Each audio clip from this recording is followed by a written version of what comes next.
Hello everyone, this is Shruti and you all are welcome to my YouTube channel Study with Shruti Gupta। आज की video में हम discuss करेंगे insurance के बारे में।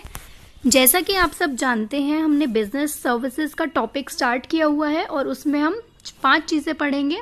फर्स्ट वीडियो में, इससे पहले वीडियो में हमने बैंकिंग सर्विसेज के बारे में कवर किया था और आज हम पढ़ेंगे इंश्योरेंस सर्विसेज के बारे में। तो देखते हैं इंश्योरेंस क्या होता है। It is a contract where by in exchange of fixed consideration one party promises to pay a fixed amount either at happening of the event or the expiry of a certain period। अब देखिए, अगर आप definition पर ना जाएं, सबसे पहले हम नॉर्मली बात करते हैं तो इंश्योरेंस क्या होता है। आप सभी ने देखा होगा कि आप लोगों के पेरेंट्स ने LIC कराई हुई होती है, लाइफ इंश्योरेंस कराया होता है, या किसी और चीज़ का इंश्योरेंस, दैट मीन्स अपनी प्रॉपर्टी का इंश्योरेंस, मतलब किसी ना किसी चीज़ का इंश्योरेंस कराया होता है, या फिर हेल्थ इंश्योरेंस जिसको आप मेडिक्लेम भी बोलते हैं कि आपको आपको मेडिकली कोई भी प्रॉब्लम आती है तो आपको क्लेम मिल जाता है बाद में। तो ये इंश्योरेंस है क्या? अगर हम इतनी टिपिकल लैंग्वेज पर ना जाएं तो देखिए, बहुत ईजी लैंग्वेज में इंश्योरेंस वो चीज़ होती है जिस चीज़ को हम हमेशा सिक्योर करके रखना चाहते हैं। मान लीजिए फॉर एग्जाम्पल, अगर आप अपनी हेल्थ को हमेशा सिक्योर करके रखना चाहते हैं और आप ये चाहते हैं कि इन फ्यूचर कभी भी आपको अचानक से कोई भी मेडिकल प्रॉब्लम आ जाए, कोई सिवियर प्रॉब्लम आ जाए जिससे कि आपकी कंडीशन क्रिटिकल हो सकती है, तो उससे पहले आप उसका इंश्योरेंस करा लेते हैं ताकि बाद में आपको क्लेम मिल जाए। ठीक है, तो इसी तरह इंश्योरेंस बहुत सारी चीज़ों का हो सकता है। फॉर एग्जाम्पल, अगर आप एक बहुत बड़े लेवल पर कोई बिजनेसमैन है, उनके क्या होता है, उनके पास बहुत सारा गुड्स होते हैं बेचने के लिए, तो जो उनके बहुत सारे गुड्स हैं वो उसका हमेशा इंश्योरेंस करा के रखते हैं। वो इसलिए करा के रखते हैं सो दैट अगर कोई भी फ्यूचर में कोई भी मिस हैपनिंग होती है, इधर फायर आ जाए या फायर आग लग जाए या कोई और किसी भी वजह से अगर सारा का सारा सामान जो लाखों और करोड़ों रुपए का होता है, अगर वो डैमेज हो जाए, तो अगर इंश्योरेंस हुआ होगा तो उसका क्लेम उनको मिल जाएगा। ओके, तो वो होता है इंश्योरेंस। इंश्योरेंस वही चीज है कि in exchange of fixed consideration, कि वन पार्टी प्रॉमिस करती है अदर पार्टी से कि एक फिक्स्ड अमाउंट पे करने के लिए on the happening of the event, जब वो इवेंट हैपन होगा, जब वो इवेंट अकर होगा, या फिर expiry of the certain period. तो इसमें क्या है, बेसिकली बस इतना ध्यान रखना है आपको, इंश्योरेंस होता है कि आपको किसी भी चीज़ की सेफ्टी चाहिए, इन फ्यूचर कोई भी मिस हैपनिंग ना हो उससे बचने के लिए। और अगर इन केस मिस हैपनिंग हो जाती है किसी भी चीज़ से रिलेटेड, तो अगर आपने इंश्योरेंस कराया होगा उस चीज़ का, तो वो आपको उसका क्लेम मिल जाएगा, यानी कुछ सर्टेन अमाउंट आपको पे हो जाएगी, वापस मिल जाएगी। ओके, तो दिस इज इंश्योरेंस। अब देखिएगा फंक्शंस ऑफ इंश्योरेंस। इंश्योरेंस के फंक्शंस क्या क्या हैं, जैसा कि आप इस चार्ट में देख रहे हैं। चार्ट के फॉर्म में अगर आप समझेंगे तो बहुत ही इजीली आप हर एक चीज़ को समझ पाएंगे, इसीलिए मैंने चार्ट्स का यूज़ ज़्यादा किया है, डायग्राम्स का यूज़ ज़्यादा किया है। तो फर्स्ट फंक्शन है प्रोवाइड सर्टेनिटी। अब सर्टेनिटी कैसे प्रोवाइड कराते हैं, जैसे कि आप सभी को पता है कि लाइफ हमारी अनसर्टेन होती है, फ्यूचर हमारा अनसर्टेन होता है। अनसर्टेन मतलब हम कुछ भी नहीं जान सकते पहले से कि ये चीज़ होने वाली है, आगे क्या हैपनिंग होगी आगे, तो हमें नहीं पता होता, इसलिए अनसर्टेन है, जिसको अनिश्चित है, मतलब जिसको हम पहले से डिसाइड नहीं कर सकते कि क्या होने वाला है।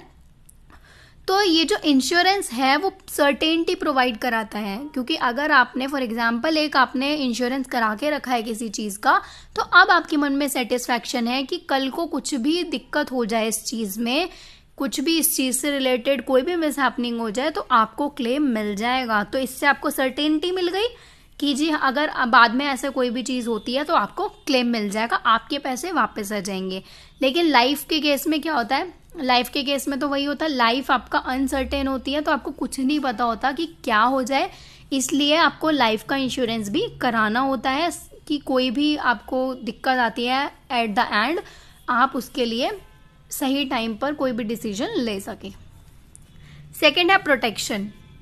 इंश्योरेंस हमें प्रोटेक्शन प्रोवाइड कराता है, वही चीज़ जैसे गुड्स का मैंने अभी आपको एग्जाम्पल दिया था, गुड्स डैमेज होने से बचाता है। वो कैसे बचाता है? जैसे कि मान लीजिए एक बिजनेसमैन है, उसने गुड्स रखे हुए हैं बहुत सारे अपने पास, तो उसने अगर उन गुड्स का इंश्योरेंस कराया हुआ है तो अब उसके मन में ये चीज़ है कि मेरे गुड्स बिल्कुल प्रोटेक्ट हैं क्योंकि मैंने इनका इंश्योरेंस कराया हुआ है और इन फ्यूचर अगर कोई मिसहैपनिंग होती है तो मुझे इसका क्लेम मिल जाएगा। तो इसमें क्या है? प्रोटेक्शन हो रही है। Next is risk sharing. Risk sharing का क्या मतलब है? अब जो रिस्क है ये दोनों में शेयर होता है, इंश्योरर में भी और इंश्योर्ड में भी। अब देखिए, दो पार्टीज इन्वॉल्व होती हैं इंश्योरेंस के अंदर, एक इंश्योरर और एक इंश्योर्ड। इंश्योरर वो होता है जो इंश्योरेंस करता है, दैट मीन्स इंश्योरेंस कंपनी जो हो गई वो आपकी इंश्योरर है, और इंश्योर्ड वो होता है जो अपना इंश्योरेंस करवाते हैं, अपनी किसी चीज का इंश्योरेंस कराते हैं। तो जैसे हम लोग, ठीक है, तो हम हो गए इंश्योर्ड। अब ये दो पार्टीज इन्वॉल्व होती हैं, तो इन दोनों पार्टीज के बीच में रिस्क शेयर किया जाता है। Eight the time of any miss happening कुछ सर्टेन अमाउंट जो इंश्योरेंस कंपनी है वो वापस दे देती है इंश्योर्ड को। तो क्या हो गया? रिस्क दोनों में शेयर हो गया। नेक्स्ट आता है असिस्ट इन कैपिटल फॉर्मेशन, और ये हेल्प करती है कैपिटल को फॉर्मुलेट करने में, कैपिटल की फॉर्मेशन में, क्योंकि बिजनेस जो आपका इंश्योरेंस कंपनी है उसको जब आप इंश्योरेंस कराते हैं तो आपको पैसा भरना पड़ता है। आप वो किसी भी बेसिस पर भर सकते हैं, तो उसके लिए वो एक तरह से क्या हो गया? कैपिटल फॉर्मेशन का सोर्स हो गया। ठीक है, तो ये होते हैं फंक्शंस हमारे इंश्योरेंस के। अब आता है हमारा fundamental principles of insurance. Insurance के प्रिंसिपल्स कौन से हैं? ये इंश्योरेंस के मेनली जो है वो 5 प्रिंसिपल्स हैं। एनसीईआरटी की बुक में शायद आपको 1 या 2 प्रिंसिपल में भी एक्स्ट्रा दिया हुआ हो, लेकिन ये 5 प्रिंसिपल्स है जो मोस्ट इंपॉर्टेंट है और ऑलमोस्ट यही यूज होते हैं। जैसे principle of utmost good faith, principle of insurable interest, principle of indemnity, principle of proximate cause और principle of mitigation of loss. अब इनको डिटेल में देखेंगे, देखिएगा। Principle of utmost good faith, इससे आपको क्या समझ आ रहा है? उटमोस्ट फेथ मतलब कि जो इंश्योरर है और इंश्योर्ड है, मतलब इंश्योरेंस कंपनी और वो इंसान जो अपना इंश्योरेंस करा रहा है, उन दोनों के बीच में एक बहुत ट्रस्ट वाली चीज होनी चाहिए। ट्रस्ट होना चाहिए, पूरा प्रॉपर उटमोस्ट गुड फेथ होना चाहिए, so that no material or important facts should be concealed by both the parties of insurance contract। मतलब एक दूसरे से कोई भी चीज नहीं छुपानी है। अगर आप अपना ही एग्जांपल लें, अगर आप कोई इंश्योरेंस पॉलिसी कराते हैं और इंश्योरेंस कंपनी का कोई भी बंदा आके आपके पास इंश्योरेंस पॉलिसी के लिए आता है, तो आपको उसको सारी चीज़ बतानी होती है कि भाई हम अपने गुड्स का इंश्योरेंस करा रहे हैं और हमारे गुड्स ऐसे हैं, इतने के हैं, सब चीज़, मतलब पूरे फैक्ट्स आपको उसके सामने खोलने पड़ते हैं, रिवील करने पड़ते हैं। कुछ भी छुपाना नहीं चाहिए उस टाइम पर, बिकॉज आगे जाके फिर जब कोई मिसहैपनिंग होती है तो जो उटमोस्ट गुड फेथ का प्रिंसिपल है फिर वो वॉयलेट नहीं होना चाहिए। तो यही बताया हुआ है इसमें कि दोनों पार्टीज के बीच में फेथ होना चाहिए। नेक्स्ट है हमारा प्रिंसिपल ऑफ इंश्योरेबल इंटरेस्ट। इस प्रिंसिपल का कहना है कि जो इंसान इंश्योरेंस करा रहा है उसको उस इंश्योरेंस में इंटरेस्ट होना चाहिए, और मतलब किस टाइम पर? जिस टाइम वो इंश्योरेंस करा रहा है उस टाइम पर भी, और जिस टाइम कोई मिस हैपनिंग हो जाए उस टाइम पर भी इंटरेस्ट होना चाहिए in the subject matter of insurance contract, कि हाँ वो अपनी मर्जी से, अपने इंटरेस्ट से इंश्योरेंस कॉन्ट्रैक्ट को फाइल कर रहा है, साइन कर रहा है। Okay. Principal of indemnity, it refers that the insured can get only the compensation against actual loss and he cannot make profit out of the insurance। ये principal बहुत important है, और ये प्रिंसिपल कहता है कि जो इंश्योर्ड है, मतलब जिसने इंश्योरेंस कराया हुआ है, उसको सिर्फ एक्चुअल लॉस का ही कंपनसेशन मिलेगा। फॉर एग्जाम्पल, अगर उसके गोडाउन में 3 लाख रुपए के गुड्स पड़े हैं, 3 लाख रुपए का सामान पड़ा है, और उसमें से 2 लाख रुपए का सामान बाई चांस आग लगने की वजह से जल जाता है, तो जितना सामान जला है एक्चुअल लॉस कितना हुआ है? 2 लाख का, 2 लाख का हुआ है एक्चुअल लॉस। टोटल थे 3 लाख। अब वो अगर क्लेम करेगा तो उसको 3 लाख नहीं मिलेंगे, 2 लाख मिलेंगे, बिकॉज 1 लाख का जो गुड है, 1 लाख का जो गुड है वो तो बिल्कुल सेफ है, तो इसलिए उसको क्लेम जो मिलेगा वो 2 लाख का मिलेगा, पूरे 3 लाख का नहीं मिलेगा। और इसमें एक केस और आता है, अगर उसको पूरा 3 लाख का मिल गया बाई चांस क्लेम, तो जो ये 1 लाख के सेफ गुड्स हैं ये अपने पास कौन रख लेगा? Insurance company. इंश्योरेंस कंपनी इसको अपने साथ ले जाएगी, यहाँ पर नहीं छोड़ेगी। ठीक है, उसके बाद क्या आता है? उसके बाद है हमारा principle of proximate cause. It refers to the direct cause and not the remote causes. मतलब जो कॉजेज इंश्योरेंस पॉलिसी के अंदर लिखे हुए हैं कि इन कॉजेज से अगर डैमेज होता है, इन कॉजेज से अगर कोई मिस हैपनिंग होती है तो आपको क्लेम मिलेगा, लेकिन अगर उन कारणों के अलावा किसी और कारण से मिस हैपनिंग हो रही है आपके साथ तो वो क्लेम आपको नहीं मिलेगा। फिफ्थ है आपका principle of mitigation of loss. It states that it is the duty of the insured to take reasonable steps to minimize the loss और damage to the insured property. अब कई बार आपने देखा होगा किसी ने अपने सामान का इंश्योरेंस करा रखा है, ठीक है, लेकिन आग लग जाती है, तो आग लगने के टाइम पर वो क्या है, बिल्कुल निश्चिंत होकर बैठ जाते हैं कि चलो कोई बात नहीं, अगर लग रही है तो लगने दो, इंश्योरेंस तो मिल जाएगा। ऐसा नहीं करना है, आपको अपने पास से पॉसिबल जितना एफर्ट्स हो सके आपको लगाने हैं, रीजनेबल स्टेप्स आपको लेने हैं ताकि कम से कम सामान जले। तो इसी तरह वो किसी भी केस में हो सकता है, सिर्फ फायर के केस में नहीं, और भी केसेस में हो सकता है कि आपको अपनी तरफ से पूरे पॉसिबिलिटीज लगानी है, पूरे अपने एफर्ट्स लगाने हैं कि जो सामान बच सकता है उसको बचाया जाए। ये मन में नहीं रखना कि जी इंश्योरेंस तो मिल ही जाएगा, क्लेम तो मिल ही जाएगा, तो जल रहे हैं तो जलने दो, ऐसा नहीं होना चाहिए। ओके, तो ये 5 प्रिंसिपल्स मैंने आपको बता दिए इंश्योरेंस के, और इनसे क्वेश्चन आता है पीजीटी कॉमर्स के एग्जाम में भी, तो इनको प्रिपेयर कीजिएगा। अब नेक्स्ट है हमारा टाइप्स ऑफ इंश्योरेंस। अब इंश्योरेंस कितने तरह का होता है? इंश्योरेंस बेसिकली लाइफ इंश्योरेंस होता है आपका, और एक जनरल इंश्योरेंस होता है। लाइफ इंश्योरेंस आपका वो इंश्योरेंस होता है जो आपकी लाइफ से रिलेटेड है। जनरल में आपके 3 आते हैं, फायर, मेराइन और मिसलेनियस। मिसलेनियस में अदर्स आ जाते हैं, लेकिन मेन कौन से हैं? फायर और मेराइन। अब इनको देख लेते हैं। लाइफ इंश्योरेंस कौन सा होता है? It is a contract under which the insurer in consideration of a premium undertakes to pay a fixed sum of money on the death of the insured और on the expiry of specified period of time whichever is earlier. अब life insurance क्या होती है? जो आप अपनी life के लिए पॉलिसी कराते हैं कि इन केस फ्यूचर में आपकी लाइफ में कोई भी मिस हैपनिंग हो जाए या कोई भी आपको खतरा नजर आए तो आप उसके लिए क्लेम कर सकते हैं, तो वो होता है आपका लाइफ इंश्योरेंस जो लाइफ से रिलेटेड है। फायर इंश्योरेंस वो होता है जो आप अपने गुड्स को सेफ रखने के लिए कराते हैं, कि फायर इंश्योरेंस इसलिए कराते हैं ताकि आग लगने से आपके गुड्स जो है वो डैमेज ना हो, तो वो होता है आपका फायर इंश्योरेंस। नेक्स्ट आता है आपका मेराइन इंश्योरेंस। मेराइन इंश्योरेंस होता है जैसे कि क्या होता है कि इंपोर्ट और एक्सपोर्ट करते हैं किसी चीज़ का थ्रू शिप्स। अगर आप किसी भी जहाज के थ्रू, मतलब पानी से रिलेटेड कोई भी चीज़ है, जहाज के थ्रू अपने गुड्स भेज रहे हैं कहीं पर और वो बीच में ही डैमेज हो गए किसी भी प्रॉब्लम से, समुद्र में ही वो मतलब खराब हो गए, डैमेज हो गए गुड्स, तो उसके लिए क्या होता है? Marine insurance. तो ये 3 तरह के इंश्योरेंस होते हैं, mainly life insurance, fire insurance और मेराइन इंश्योरेंस। ठीक है, अब देखिएगा डिफरेंस इन तीनों के बीच में, difference between life, fire and marine insurance देखते हैं। चलिए, अब यहाँ पर एक तरफ आपको बेसिस दिया हुआ है डिफरेंस का कि हम किस किस बेस पर डिफरेंशिएट कर रहे हैं, और बाकी 3 आपको कॉलम्स दिए हुए हैं, लाइफ इंश्योरेंस, फायर इंश्योरेंस और मेराइन इंश्योरेंस का। फर्स्ट आपका पॉइंट है सब्जेक्ट मैटर। लाइफ इंश्योरेंस किससे रिलेटेड है? ह्यूमन लाइफ से।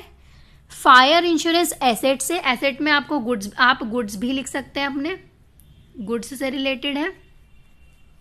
और मेराइन इंश्योरेंस किससे है? शिप, कार्गो और फ्रेट्स से, मतलब जो जहाज से रिलेटेड या कार्गो से रिलेटेड चीजें हैं उससे रिलेट करता है आपका मेराइन इंश्योरेंस। सेकेंड बेसिस आपका एलिमेंट। लाइफ इंश्योरेंस का एलिमेंट क्या है? बोथ प्रोटेक्शन और इन्वेस्टमेंट। फायर इंश्योरेंस क्या करती है? प्रोटेक्शन करती है सिर्फ, और मैराइन इंश्योरेंस भी सिर्फ प्रोटेक्शन करती है। कैसे? फायर लाइफ इंश्योरेंस में आपको इन्वेस्टमेंट भी तो करनी पड़ती है, इसलिए ये थोड़ा डिफरेंट हो गया फायर और मैराइन इंश्योरेंस से। थर्ड पॉइंट है आपका इंश्योरेबल इंटरेस्ट। लाइफ इंश्योरेंस के केस में insurable interest must be present at the time of effecting the policy. जिस टाइम पर पॉलिसी इफेक्ट हो रही है उस टाइम पर आपका वहां पर इंश्योरेबल इंटरेस्ट होना बहुत जरूरी है। फायर इंश्योरेंस के केस में पॉलिसी इफेक्ट होनी है और जब क्लेम मिलना है, दोनों ही टाइम पर आपका इंश्योरेंस का इंटरेस्ट होना बहुत जरूरी है। और मैराइन इंश्योरेंस के केस में क्लेम के टाइम पर आपका इंश्योरेबल इंटरेस्ट होना बहुत जरूरी है। फोर्थ पॉइंट है duration. Life insurance usually exceeds a year. Life insurance 1 साल से ज्यादा का होता है। फायर इंश्योरेंस 1 साल से कम का होता है। और मैराइन इंश्योरेंस ड्यूरेशन होती है इसकी पीरियड और वॉयज और मिक्स्ड, मतलब इसमें कुछ आपका फिक्स्ड नहीं होता कोई भी पीरियड, मतलब वो आपकी वॉयज यानी जो जर्नी है शिप के थ्रू उस पर डिपेंड करता है। फिफ्थ है indemnity. Life insurance is not based on the principal of indemnity. Indemnity के प्रिंसिपल पे बेस्ड नहीं है। फायर इंश्योरेंस इंडेमनिटी का प्रिंसिपल पर बेस्ड है और मैराइन इंश्योरेंस भी इंडेमनिटी कॉन्ट्रैक्ट के प्रिंसिपल पर बेस्ड है। सिक्स्थ आता है सरेंडर वैल्यू। लाइफ इंश्योरेंस की सरेंडर वैल्यू होती है लेकिन फायर इंश्योरेंस की सरेंडर वैल्यू नहीं होती और मैराइन इंश्योरेंस की भी सरेंडर वैल्यू नहीं होती। इसका क्या मतलब है सरेंडर वैल्यू का? कि लाइफ इंश्योरेंस आपने कराया अपना और इन केस जिस पर्सन ने अपना लाइफ इंश्योरेंस कराया है उसकी डेथ हो जाती है तो जो उसका हायर है, दैट मीन्स जो उसका उत्तराधिकार बोलते हैं ना, जो उसकी नीचे वाली पीढ़ी है उसको वो वैल्यू सरेंडर कर दी जाएगी। लेकिन फायर और मैराइन इंश्योरेंस के केस में ऐसा नहीं होता। अब देखिए types of life insurance policies. Life insurance policies कितने तरह की होती हैं? 5 तरह की होती हैं आपकी लाइफ इंश्योरेंस की पॉलिसीज। फर्स्ट है आपका होल लाइफ एश्योरेंस यानी होल लाइफ पॉलिसी।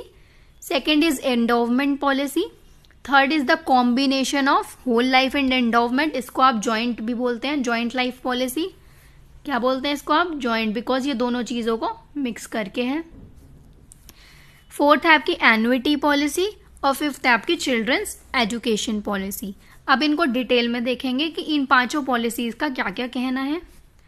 फर्स्ट आती है हमारी होल लाइफ पॉलिसी। देखिएगा, in this kind of policy the amount payable to the insured will not be paid before the death of the assured. Whole life policy, आपको ये whole life word दिख रहा है? Whole life मतलब पूरी जिंदगी के लिए, और जिंदगी कब तक होती है एक इंसान की? तब तक जब तक उसकी डेथ नहीं हो जाती। ठीक है, तो ये वही पॉलिसी का, इस पॉलिसी का यही कहना है कि अमाउंट तब पे की जाएगी, एक इंसान जिसने इंश्योरेंस करा रखा होगा उसको अमाउंट तब पे की जाएगी जब उसकी पूरी लाइफ खत्म हो चुकी होगी। मतलब ये इंश्योरेंस पूरी जिंदगी भर के लिए होता है, जब तक उस इंसान की डेथ नहीं होती तब तक के लिए। जब उस इंसान की डेथ हो जाती है तो जो उसका हायर होता है उसको उसका क्लेम मिल जाता है।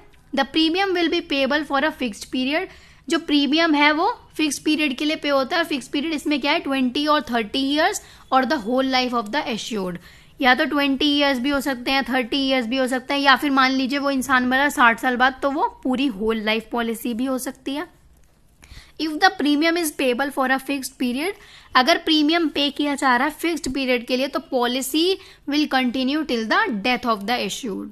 तो वो हमें जो पॉलिसी है वो कंटिन्यू चलती रहेगी तब तक जब तक एश्योर्ड की डेथ नहीं हो जाती। Okay, next is second type of policy is endowment life insurance policy. इस पॉलिसी के अंदर क्या होता है? जो इंश्योरेंस कंपनी है, मतलब जो इंश्योरर है, वो एक स्पेसिफिक अमाउंट पे करती है when the insured attains a particular age. इनमें पहले वाले में तो क्या होता था, होल लाइफ के लिए होती थी पॉलिसी। इसमें क्या होता है, एक पर्टिकुलर पीरियड के लिए होती है कि इतनी एज अटेन करने के बाद या फिर डेथ अगर उस इंसान की हो जाए, इन दोनों में से जो चीज पहले होती है, विच एवर इज अर्लियर, उस पर अमाउंट पे की जाती है। फॉर एग्जाम्पल, एक पर्सन है मिस्टर एक्स, ठीक है। इन्होंने एंडोवमेंट लाइफ इंश्योरेंस पॉलिसी कराई हुई है। अब इनके पास दो ऑप्शंस हैं।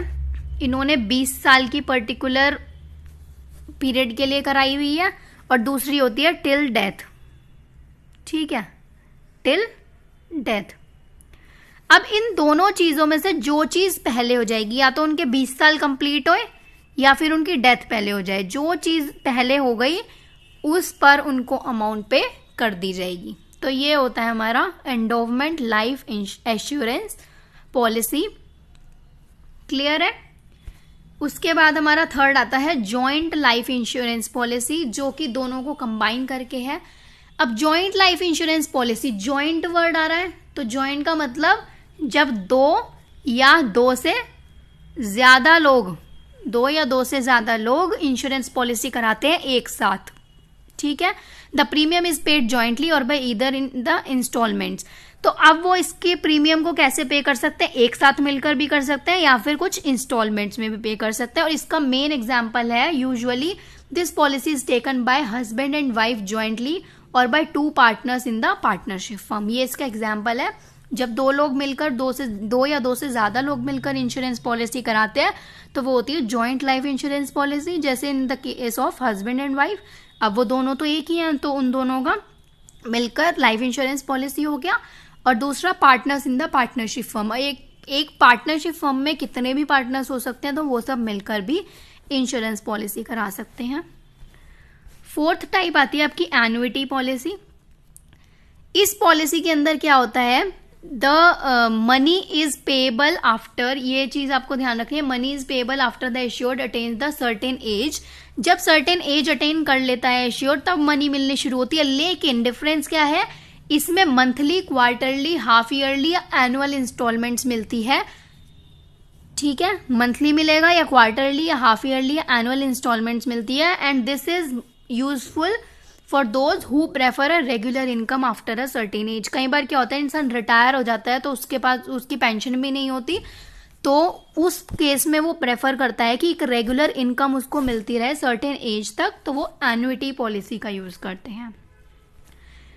Next and the last type of policy is children's endowment policy. अब जैसे आपको चिल्ड्रंस वर्ड दिख रहा है तो ऑब्वियसली ये कौन सी है, जो बच्चों के लिए होती है पॉलिसी।